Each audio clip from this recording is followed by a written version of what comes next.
Putin's early strategy was based on his reading of history.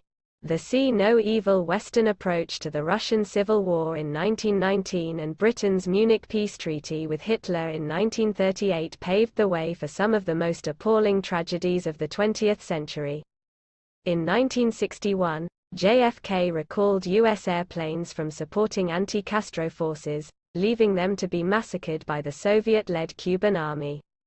Encouraged by this demonstration of weakness, the Soviet Union shipped nuclear missiles to Cuba. The Cuban Missile Crisis of October 1962 brought mankind to the verge of nuclear Armageddon. There were also more recent examples of the limits of Western involvement at crucial points in the development of a crisis: the initial passive approach to Saddam's aggressive plans in 1990 and support for Yugoslav territorial integrity in 1991, to name two. In each, the moral of the story was the same: a timely response to such dangerous games instigated by the foes of democracy dramatically reduces the price to be paid for deterrence. Putin's December 2000 trip to Cuba to reinvigorate Russia's friendship with the Castro dictatorship demonstrated his geopolitical strategy and knack for tactics. The year after his visit, having provoked worry in Washington, Putin announced the closure of the Lourdes spy base in Cuba, the largest foreign Russian military base in the world. Putin desperately needed to cut expenses, and this was another chance to gain points with the new Bush administration while doing what he needed to do anyway. Putin did the same thing by closing the Cam Ranh Bay base in Vietnam in 2002, a base that annoyed both the US and Russia's soon-to-be priority patron, China. In July 2014, when Putin was looking for a way to antagonize the US over its support for Ukraine, he returned to Cuba to forgive 90% of the country's unpaid Soviet debt and to announce the Lourdes base would reopen. Despite Russia's demonstrable weaknesses, Putin would poke a finger wherever he could, especially in weak spots and old wounds.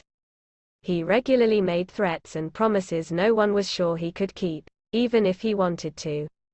Russia still had its seat on the UN Security Council and often found an ally in China when looking to thwart American initiatives. I believe it was Andrew Rivkin at The Guardian who cleverly referred to this technique of Putin's as a photobombing foreign policy. Some of Putin's early maneuvers could simply be seen as shrewdly playing a weak hand, but they also reveal his real priorities in those first years. Foreign policy was secondary, almost irrelevant, to consolidating power at home. Putin couldn't afford to lose time or influence dealing with external pressure. Making friendly overtures to the powerful leaders bought him the time he needed by exchanging real power abroad for more liberty to crack down at home. Closing the military bases annoyed Russian communists and nationalists, but they were not yet much of a political factor, and Putin soon brought many of them inside the tent. With a shaky domestic economy and a broken-down military, there was little more Russia could do at the time, but it was effective in making Russia look and feel like a power on the world stage again. Nuisances left unattended grow into real problems. The surge in oil prices would continue for 7 years, putting trillions of dollars at Putin's disposal, money he would use to crack down at home, buy influence abroad, and upgrade the armed forces. Strengthened by his friendly association with the leaders of the world's great democracies, Putin became the de facto leader of nations that had chafed under uncontested US dominance in the 1990s. The window of opportunity to reshape the world order to favor democracy was closing. Putin, left unchecked, consolidated power at home and then graduated from photobombing to real bombing. The two most significant phone calls of the 21st century were made on September 11 and 12, 2001. Both were made by Vladimir Putin to George W. Bush after the Al-Qaeda attacks on the World Trade Center and the Pentagon. The first call, just a few hours after the attacks, was received by Bush's National Security Advisor Condoleezza Rice in a bunker under the White House, since Bush was unreachable on Air Force One. This is Rice's description of the call from her 2011 memoir, No Higher Honor. I asked to speak to Sergei Ivanov, but Putin got on the phone. Mr. President, I said, the President is not able to take your call right now because he is being moved to another location. I wanted to let you know that American forces are going up on alert. We already know, and we have cancelled our exercises and brought our alert levels down, he said. Is there anything else we can do? I thanked him, and for one brief moment the thought flashed through my head. The Cold War really is over, italics in the original. Putin reached Bush the next day. Here is Bush's description from his 2010 book, Decision Points. When I talked to Vladimir the next day, he told me he had signed a decree declaring a minute of silence to show solidarity with the United States. He ended by saying, "Good will triumph over evil. I want you to know that in this struggle, we will stand together." With 2 phone calls probably totaling 60 seconds of his time and costing him absolutely nothing, Putin had cemented himself with the Bush 43 administration as a friend and ally. Bush's comment 3 months earlier about looking Putin in the eye and getting a sense of his soul had put him in an awkward position rhetorically, but this was real solidarity. Or at least it was accepted as real, and that perception is why it mattered, and mattered more than any actual cooperation ever could. Putin saw the opportunity for exactly what it was. The first call was the most important despite not having reached the president. It etched Putin into the moment, into Bush's mind, and forever into history as the first foreign leader to call Bush on 9/11. In the second call, the famously cold KGB man also spoke in terms the emotional and sympathetic Bush would most appreciate at the traumatic moment. Solidarity, struggle, a moment of silence, good and evil. It was a perfect performance and it paid untold dividends over the next 7 years. Contemporary reports of the calls and their supposed significance for the New World Order were no less enthusiastic. The Cold War really was over, and now the historical enemies would unite in this new Great War, the War on Terror. That was the consensus. Putin was the first to realize how valuable an ill-defined, never-ending war could be, although others would catch on soon enough. Putin jumped at the chance to portray 9/11 as another front on the war on terror Russia had been fighting in Chechnya for so many years. The fact that there was never evidence that the Chechens were a part of any global jihad didn't prevent the Kremlin from claiming so routinely. Bush and Rice had both spoken out strongly against human rights abuses in Chechnya previously, but all that ended after 9/11. Mikhail Kasyanov, who was Putin's prime minister at the time, later said that it was like a magic bullet that made all criticism disappear. Putin's promise of aid was real in this case, and Russia had the local expertise and connections to be useful to the American effort against the Taliban. So did several Central Asian autocrats, who were nearly as quick as Putin in realizing that this was a chance to escape U.S. pressure over their own woeful human rights records. As al-Qaeda and the Taliban melted away in Afghanistan and the Bush administration's eyes turned to Saddam Hussein and Iraq, Putin resumed his usual obstructionism. What's so wrong with solidarity and cooperation against a common foe after a horrible disaster? Nothing, of course. Nor do I think the Bush administration was too naive to realize that Putin was always seeking advantages for himself. As the Bush administration suggested at the time, and its members have made this clearer in their high stack of memoirs, it was a matter of priorities. If Putin would help with Afghanistan and provide intelligence that might save American lives, then that was far more important than pressuring him on civil liberties in Russia. It's hard to imagine many people disagreeing with this stance, and if this trade-off were the only possible option I would agree with it myself. The problem is that it is a fallacy to say that any cooperation with despotic regimes requires overlooking human rights. Nor does a moral foreign policy preclude pragmatic action in a time of crisis. A moral foreign policy means your positions on certain matters are clear no matter what, and that you won't forget about them when it's convenient. This is essential because otherwise human rights and moral issues become just another chip on the geopolitical gaming table. Not coincidentally, That's exactly how Putin and other dictatorships treat human rights. They jump at every chance to gain leverage, to be helpful in the short term in order to better consolidate their repressive regimes and escape international censure. The free world must hold itself to a higher standard if it hopes to encourage others to do so. A related fallacy says that taking human rights off the bargaining table weakens foreign policy, or even imperils national security. To take the bigger picture first, let us agree that the more liberal democracies there are in the world, the safer we all will be.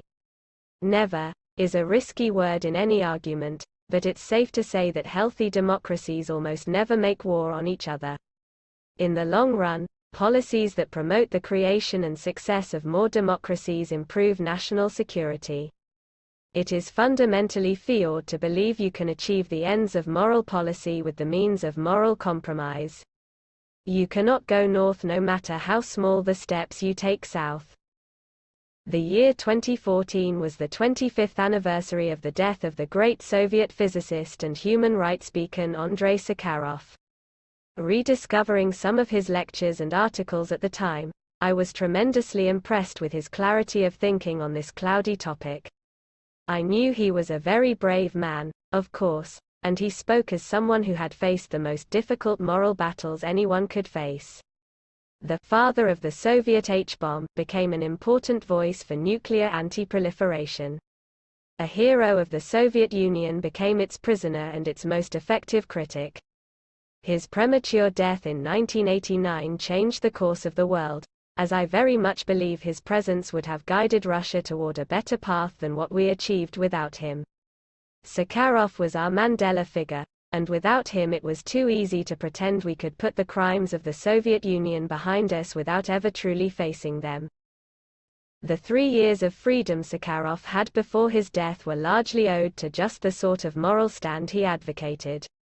In the October 1986 Reykjavik summit between Mikhail Gorbachev and Ronald Reagan, the American president disappointed Gorbachev by staying firm on American commitment to the Strategic Defense Initiative, SDI.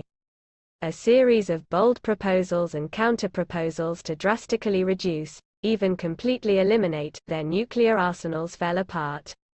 Reagan was criticized by many at the time, and was even distraught about the result himself, but as we know in hindsight this refusal to give an inch in Reykjavik was a serious blow to Gorbachev's hopes to save the Soviet Union.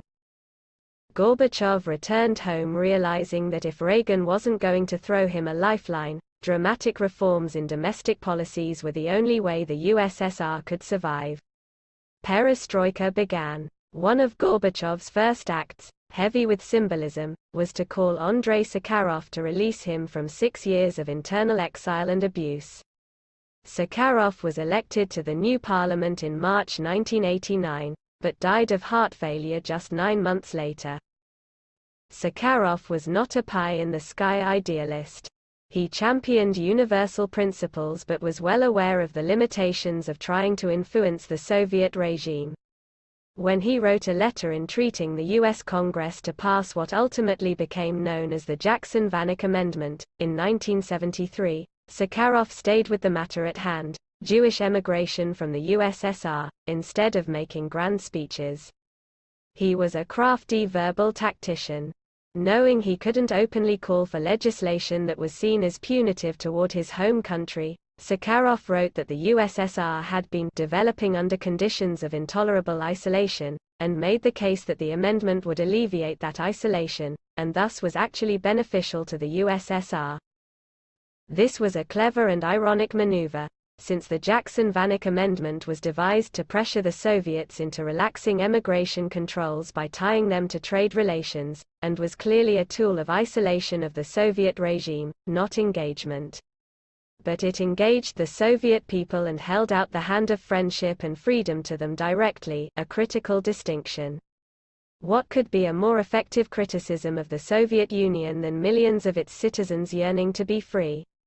When discussing the amendment in his memoir, Soviet Ambassador Anatoly Dobrinin wrote that any demand for emigration was a reproof to our socialist paradise, and that anyone should have the temerity to want to leave it was taken as a rank insult.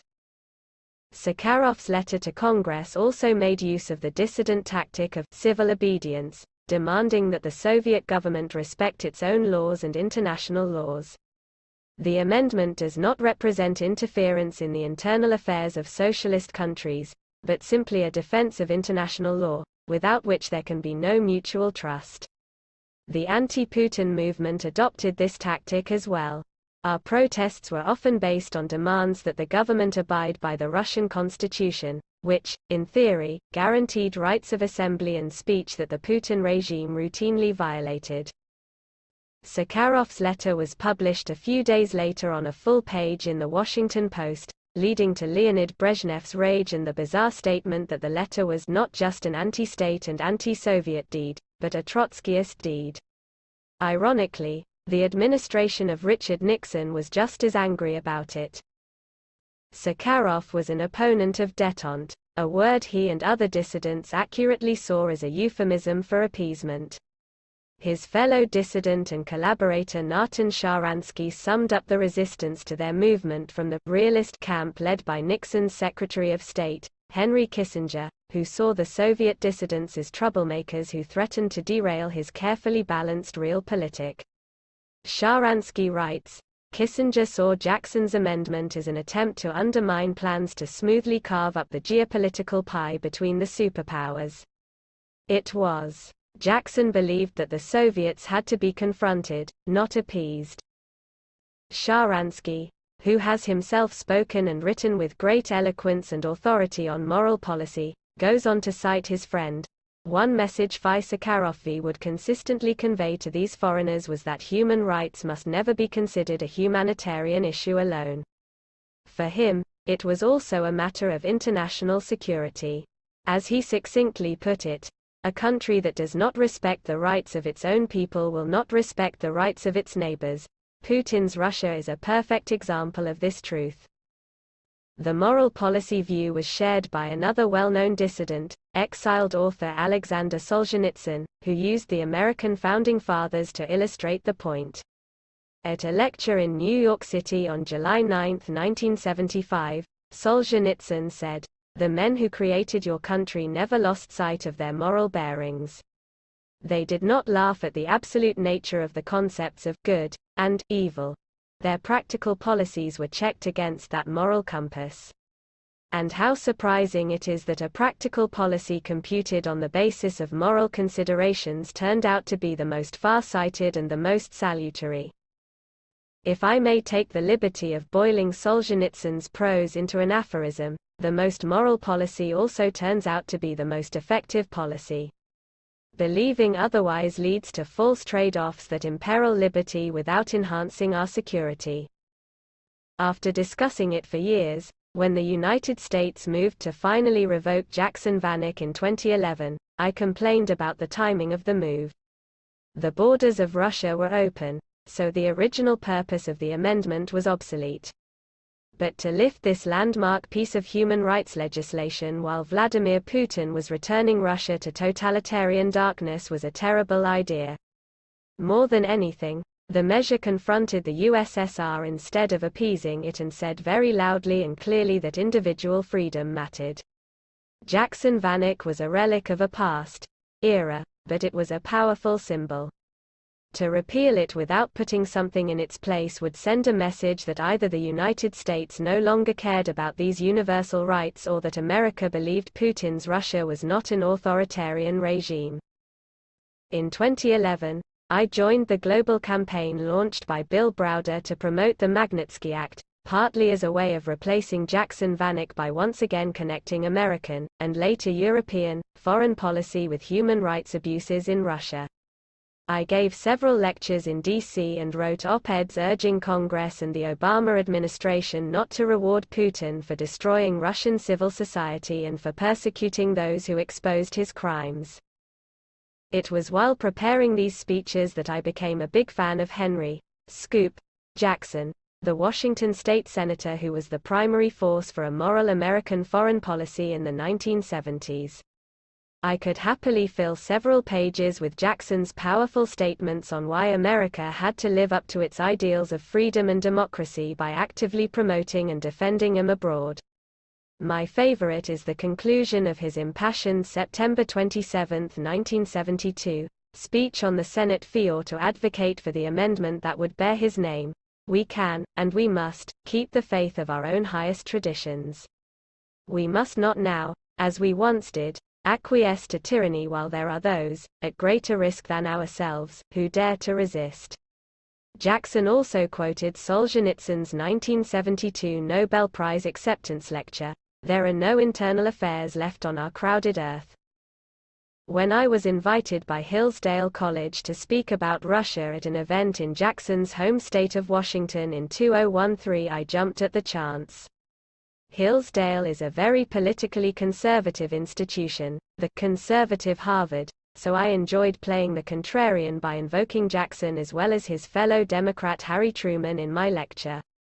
Both were strong advocates of using American power and moral authority to defend people around the world from dictatorship. Unfortunately, with a few notable exceptions, this stance has been completely abandoned by the current generation of Democrats. After my lecture, I was approached by an elderly local woman who had clear memories of supporting Scoop Jackson, and maybe Truman, calling him the only Democrat I've ever voted for. The Bush 43 administration openly promoted a freedom agenda, aka the Bush Doctrine, an agenda of which Scoop Jackson would have been proud. It recommended actively promoting liberty abroad, an agenda I supported in nearly every aspect, by the way.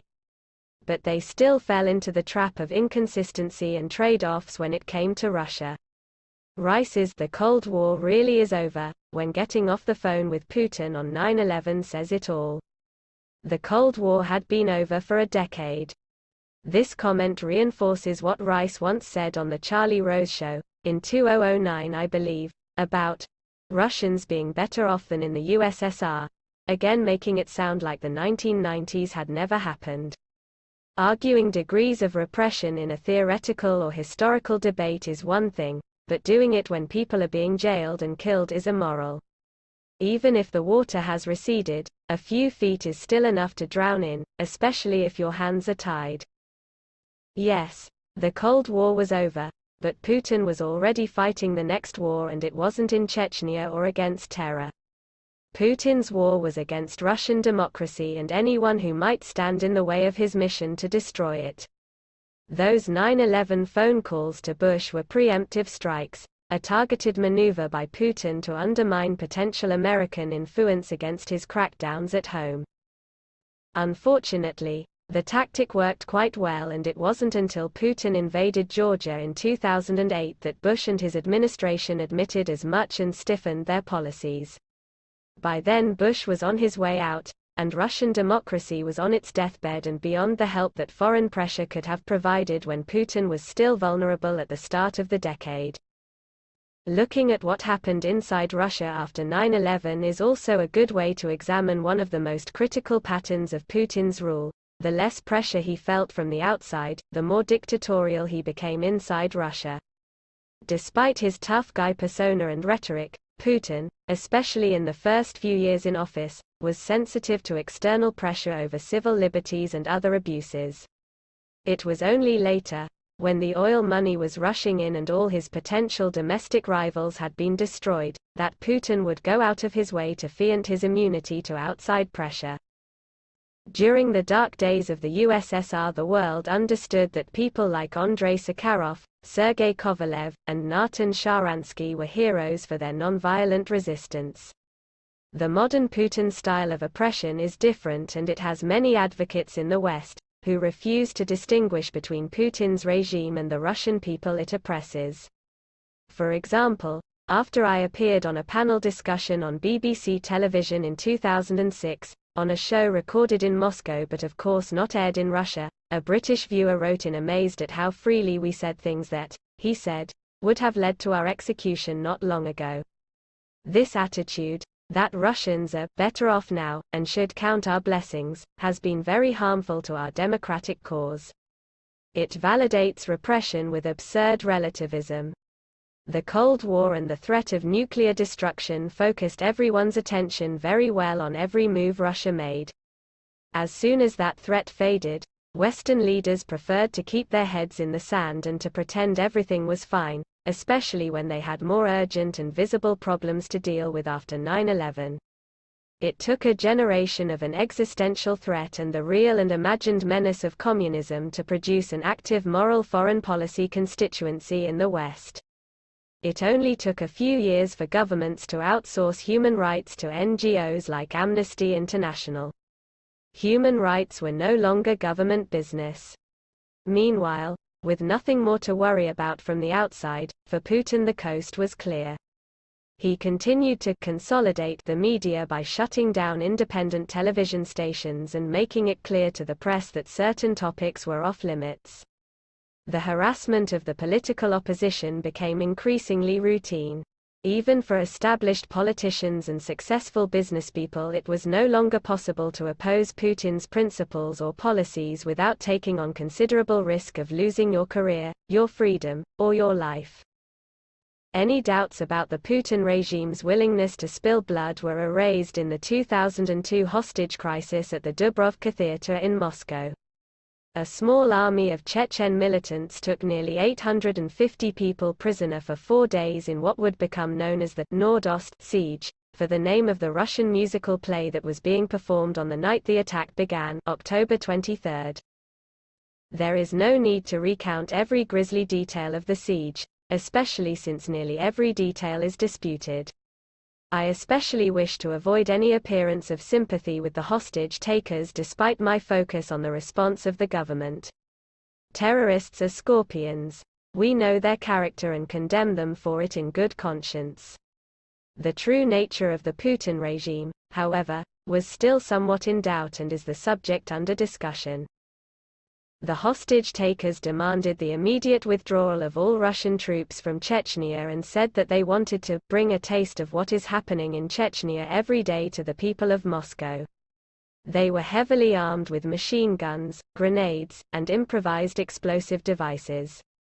The first night they released a large group of hostages, between 150 and 200, mostly children, women, Muslims, and foreigners.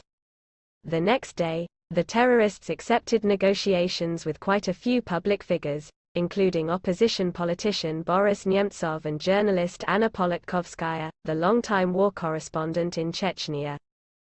Despite every conversation resulting in the hostage takers confirming that they were there to die, they released another large group of hostages, mostly foreigners.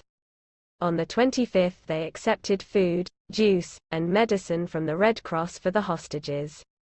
The leader of the terrorists, Movzar Baryev, gave interviews to the press, reiterating their willingness to die and that, "We are here with the specific purpose to end the war." With such a large and well-prepared group of experienced militants and so many hostages, it looked like it was going to be a long standoff.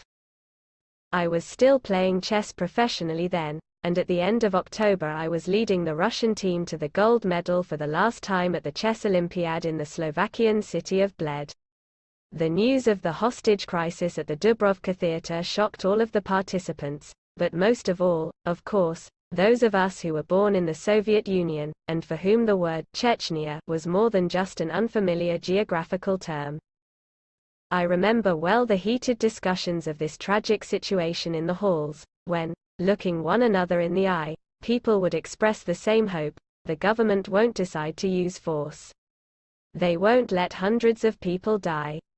On the morning of the 26th, Russian special forces stormed the theater. Simultaneously, a toxic gas was pumped into the theater. According to survivors and a frantic call from one of the hostages, they and the terrorists were aware of the gas and some of the assailants had gas masks. The terrorists fired at the Russian forces instead of executing the hostages, another fact that only became clear later and that was contrary to initial official reports that most of the dead had been shot. All 40 hostage takers were killed in the raid along with over 130 hostages. All but one of the hostages were either killed by the gas directly or indirectly by choking to death while unconscious and failing to receive medical care in time. Local hospitals were flooded with poisoned hostages they didn't know how to treat because officials refused to identify the type of gas that had been used. Immediately afterward, Officials said the attack was provoked by the terrorists beginning to execute hostages.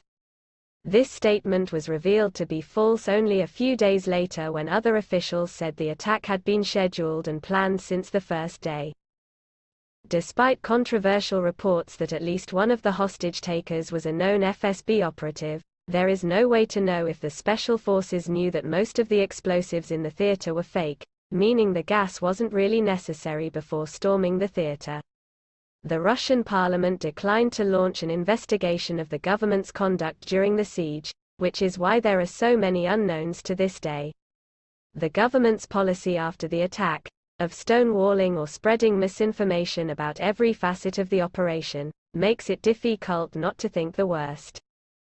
It is easy to cynically state that a few hundred innocents killed at the hands of the government is better than 700 dead at the hands of the terrorists.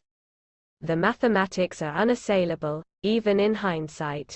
There is no way to know what would have happened in the alternate universe where negotiations continued.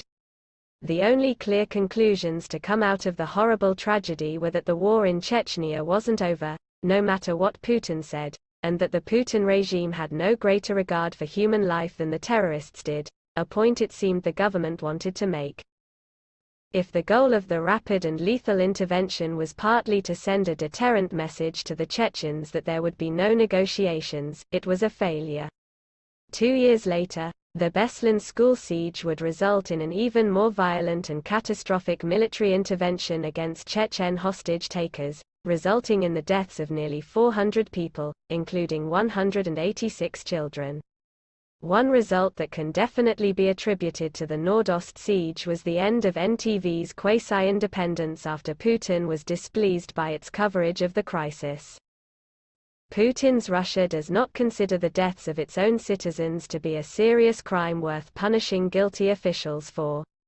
And yet, having quietly decorated and promoted many of the organizers of the storming of the Dubrovka, the Putin regime went even further by issuing an indefinite indulgence to carry out any of his immoral orders. Lacking organized pushback from society, the soft authoritarian regime spent the next decade gradually acquiring the sinister traits of a fascist dictatorship. Sandwiched between the Nordost and Beslan sieges was another landmark event in establishing the reach and grasp of state power in Putin's Russia. On October 25, 2003, the richest man in Russia, Mikhail Khodorkovsky, was arrested and charged with fraud. In a scheme that would prove to be a model for future behavior, Khodorkovsky was convicted and his company, the oil giant Yukos, was promptly chopped up. Its assets were handed out to companies controlled by Putin's closest buddies at bargain prices. By the time he was released in December 2013, after a second conviction that was even more preposterous than the first, Yukos was no more. As I said earlier, it was difficult to find many Russians willing to express sympathy for the oligarchs who had made their vast fortunes in the early days of privatization. If the saying, "behind every great fortune is a great crime," is valid in the relatively transparent market economies of the West, it was doubly the case in the wild, wild east of 1990s Russia and the other post-Soviet republics. They were considered unscrupulous entrepreneurs at best and predatory criminals at worst, people who had used political connections to amass untold fortunes while average Russians struggled. And, well, this was largely true, with the caveat that it's not constructive to blame the winners for breaking the rules in a game that had barely any rules at all. Many of the persecuted oligarchs were also Jewish, and anti-Semitism, usually subtle and coded in the media and unsubtle and blatant from the nationalists, played a part in the political and public campaigns against them. That a few of Putin's most loyal oligarchs were also Jewish blunted this line of criticism of his purges, but there is no question their Jewishness was used against those who came under state attack. This revival of another wretched Soviet tradition hardly surprised me. Despite my many sporting successes for the glory of the motherland, my ethnicity occasionally appeared in questions about my loyalty during my rivalry with Karpov, who was of respectable stock, from the Russian heartland while I was an explosive combination. And ever since I became active in the anti-Putin movement, there has been a dramatic increase in the number of times I have been called Weinstein, my father's name, which was exchanged for my mother's Armenian family name not long after my father died when I was 7. I'm not sure if it's ironic or just disgusting that the anti-Semitic chorus has again raised its voice beyond the gutters of the Russian internet since Putin began his war on Ukraine in 2014. According to Kremlin propaganda, the new democratic government in Kyiv is full of fascists and Nazis, as is required of anyone declared an enemy by Russia, and Russia had to intervene to protect not just ethnic Russians, but the poor Jews. In response, the Association of Jewish Organizations and Communities of Ukraine responded with an open letter saying that President Putin's assertions about the rise of anti-Semitism in their country did not match reality, and might have confused Ukraine with Russia, where Jewish organizations registered a rise of anti-Semitism last year.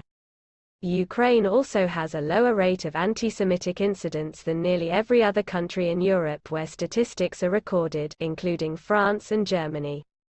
At the same time, stories about Jewish oligarchs running Ukraine have also been part of the Kremlin information war, apparently in an attempt to provoke Russia's fellow Slavs in Ukraine to rise against them, or perhaps to let Putin do the job. These perverse accusations led to a good joke that I heard when I visited Ukraine in December 2014. A Russian watches the TV news and calls his Jewish friend in Ukraine in a panic. "Moishe, is it true your country has been taken over by fascists and ultranationalists?" "Yes," his friend replies, "our synagogue is full of them." Returning to 2003 and Khodorkovsky's arrest, it was presented as a blow for justice, reform, and as retribution for the common people. In fact, it was exactly the opposite on all 3 counts. At the time there weren't many questions as to why it was happening in 2003 if the crimes he was accused of had supposedly taken place in the 1990s. A look at Khodorkovsky's activities both inside and outside of Yukos at the time reveal the true motives behind his captivity. Guzinski and Berezovsky had been chased off 2 years before Khodorkovsky's arrest. They were both clear and present dangers to Putin due to their media holdings and political influence. In contrast, Khodorkovsky and his oil company had thrived in the first years of the Putin government.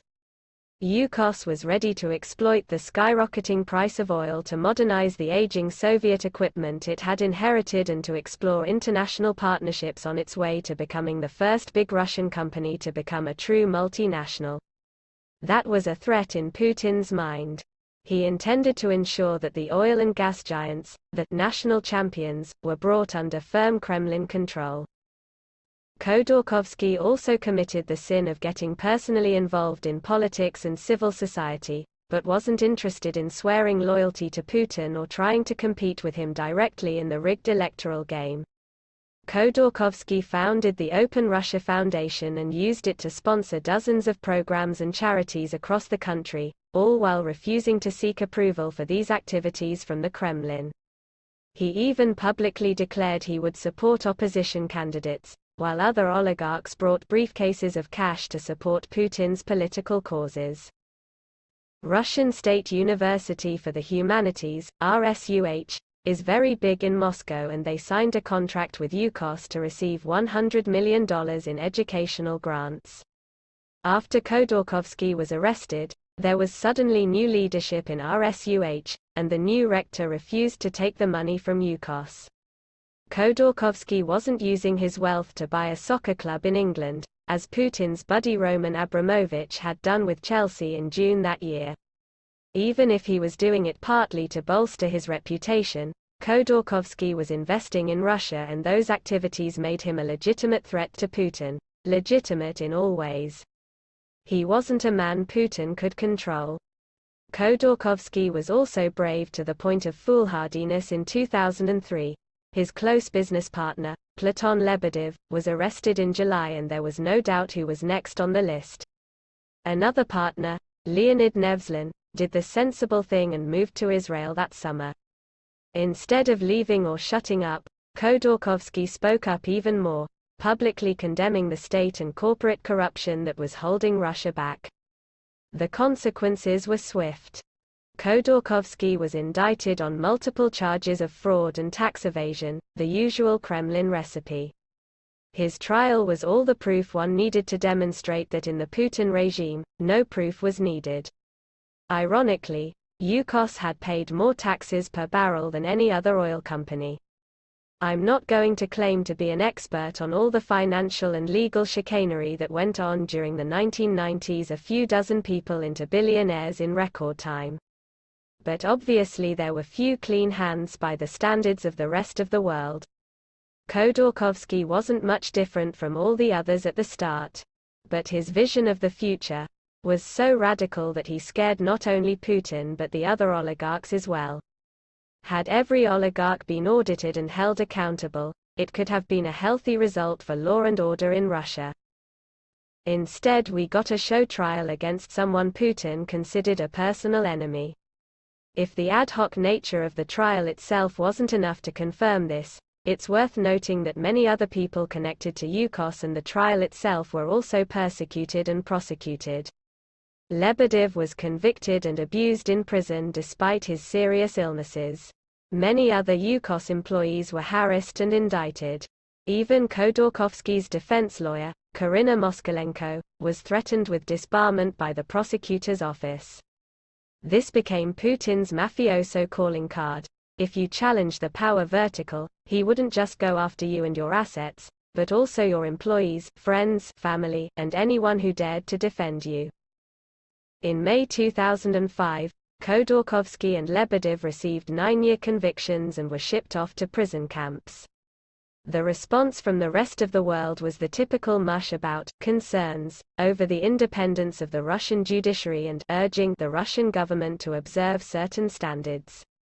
By that point, I'm pretty sure the U.S. State Department had a form letter expressing such concerns, so it could just change the names and dates each time. That letter, usually issued quietly by a low-level functionary, would get a lot of use in the coming years as Putin's abuses in Russia piled up while the leaders of the free world insisted on embracing him warmly on the international stage. The arrest led to a revealing comment from America's ambassador, Alexander Vershbow. "We hope there will be a fair trial, by Russian legal standards," italics added. When a Financial Times article criticized the practices of the Russian Attorney General's office, the Russian Minister of Finance, Vice Prime Minister Alexei Kudrin, waved it off, saying there were some irregularities. For American and Western European ears, I should enumerate some of these irregularities: searching the offices of lawyers who had visited their clients in jail, searching the offices of members of parliament, and refusing to allow members of parliament to visit Khodorkovsky in prison, which is a violation of Russian law. No court in the West would have accepted the case for trial because the evidence was obtained by illegal means, but these are Russian legal standards. As with two of Putin's favorite expressions, managed democracy and the dictatorship of law, it's a revealing oxymoron. Along with removing a critic and rival from the scene, Khodorkovsky's jailing was a warning to the rest of the Russian business world: play by the Kremlin's rules and don't get into politics. It was a turning point in Russia where the government officially gave up pursuing lawbreakers and instead became one itself. It changed from rogue elements with connections in high places abusing government power to steal into a state-run initiative of harassment, incarceration, and looting that targeted anyone disloyal to the center. The Khodorkovsky-Yukos case represented how Putin's regime established ties between property rights and power. Unless you were in power, you couldn't control your property. This in turn signaled the end of democracy. The elections were doomed to be rigged by those in power because if they lost political authority, they would lose their assets. By the time 2004's presidential election came around, Putin and his cronies had far too much to lose to risk getting kicked out of the Kremlin by something as easily fixed as a vote.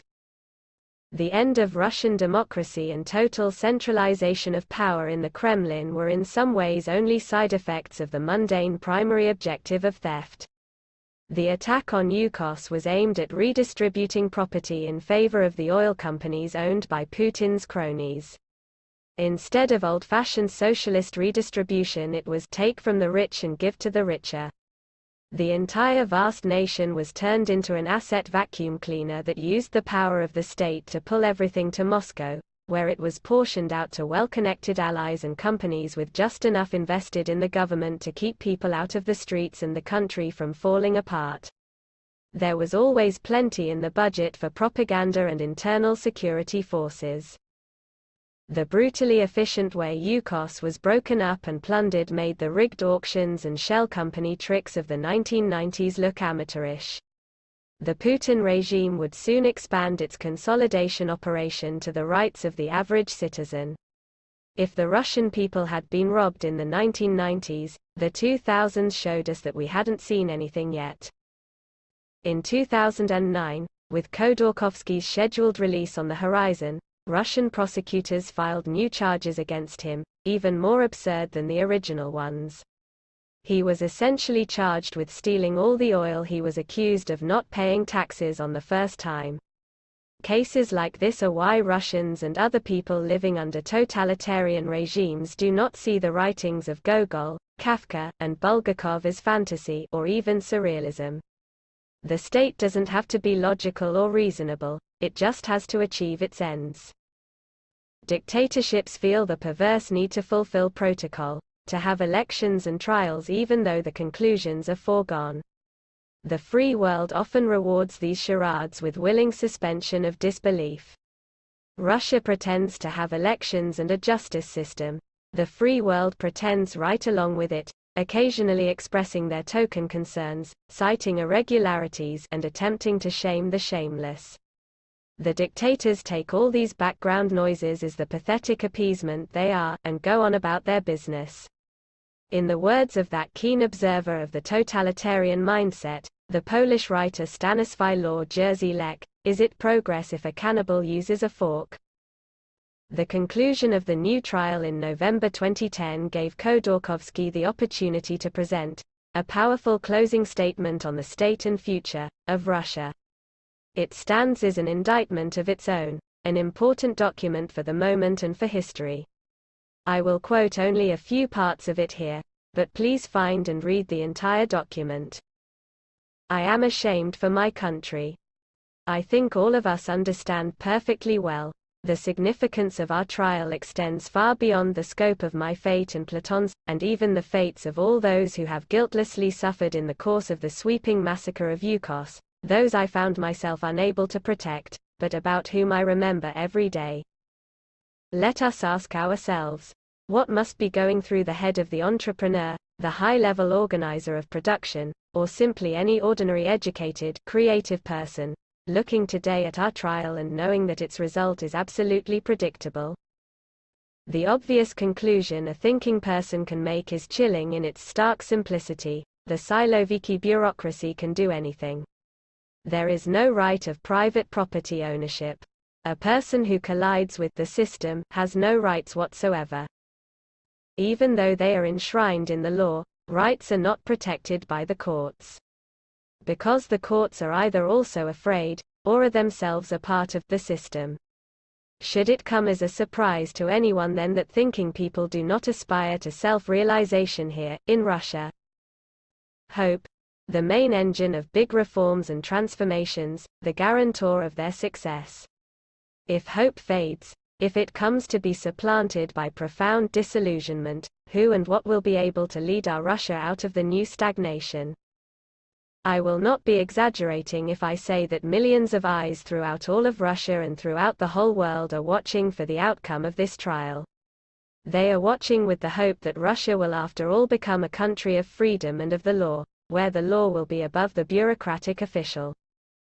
Where supporting opposition parties will cease being a cause for reprisals. Where the special services will protect the people and the law, and not the bureaucracy from the people and the law. Where human rights will no longer depend on the mood of the Tsar, good or evil.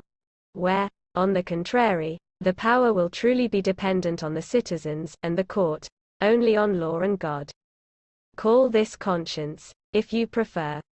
I believe this is how it will be. I am not at all an ideal person, but I am a person with an idea. For me, as for anybody, it is hard to live in jail, and I do not want to die there. But if I have to, I will not hesitate. The things I believe in are worth dying for. I think I have proven this. Everybody understands that your verdict in this case, whatever it will be, is going to become part of the history of Russia. Furthermore, it is going to form it for the future generation. All the names, those of the prosecutors, and of the judges, will remain in history, just like they have remained in history after the infamous Soviet trials.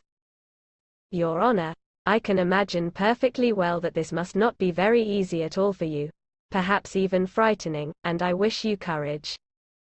The words and dreams of a great man, regardless of his past, sins or future activities. 5 weeks later, the judge extended the sentences of Khodorkovsky and Lebedev to 2017, which was later reduced to 2016 and then to 2014 on appeal. But of course Putin had yet more tricks up his sleeve. 3 years later Putin surprised everyone, including Khodorkovsky, by announcing he would release him, which he did on December 20, 2013. It was likely due to a combination of German pressure. Khodorkovsky thanked former German Foreign Minister Hans-Dietrich Genscher for helping get him released, and Putin's desire to tidy up loose ends before the Winter Olympics began in Sochi in February 2014. Khodorkovsky was drawing too much attention, having been declared a prisoner of conscience by Amnesty International.